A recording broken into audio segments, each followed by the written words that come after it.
नमस्कार, आप देख रहे हैं यंग बाइट्स। मैं हूं आपके साथ पूजा ठाकुर। आपको बता दें, जम्मू कश्मीर खिदमत सेंटर एसोसिएशन द्वारा एक पत्रकार वार्ता की जा रही है और ये अपनी कई सारी मांगे जो है वो रख रहे हैं और उम्मीद कर रहे हैं कि इनकी मांगे जो है जल्द पूरी होगी। तो क्या कुछ कहना है, इनसे जानते हैं। जी सर, क्या कुछ कहना है आपका?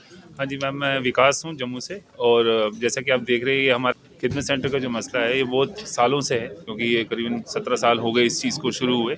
लेकिन यहाँ प्रॉब्लम ये आ रही है कि कहते हैं कि जो ब्यूरोक्रेट्स हैं, जो गवर्नमेंट है, वो अपने आप ही चीज़ों को चेंज करती रहती है। जबकि अगर हमें किसी सेंट्रलाइज स्पॉन्सर स्कीम में अगर एंगेज किया गया तो हमें कुछ मिलना भी तो चाहिए ना उसमें।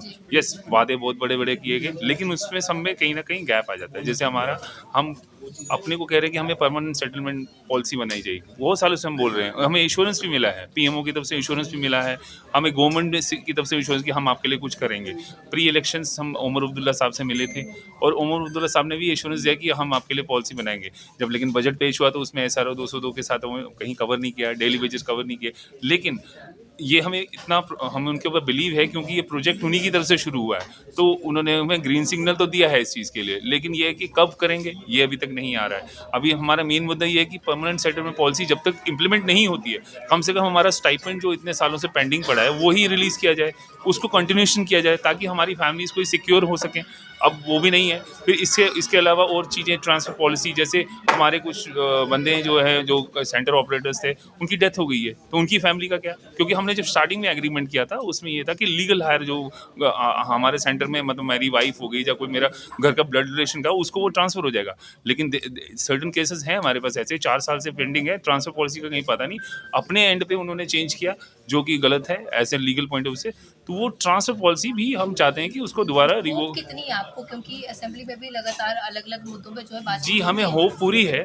देखो, हम होप की वजह से ही यहाँ पे हैं, क्योंकि हमें कुछ होप दिखी है। अभी असेंबली वापस आई है, अभी गवर्नमेंट वापस आई है। पहले क्या था, ब्यूरोक्रेट्स की वजह कहाँ, जहाँ हमारी रीच नहीं हो पा रही थी। अभी क्या है, एनसी गवर्नमेंट वापस आई, क्योंकि उमर अब्दुल्ला साहब से ही ये प्रोजेक्ट शुरू हुआ था बहुत पहले 2009 में।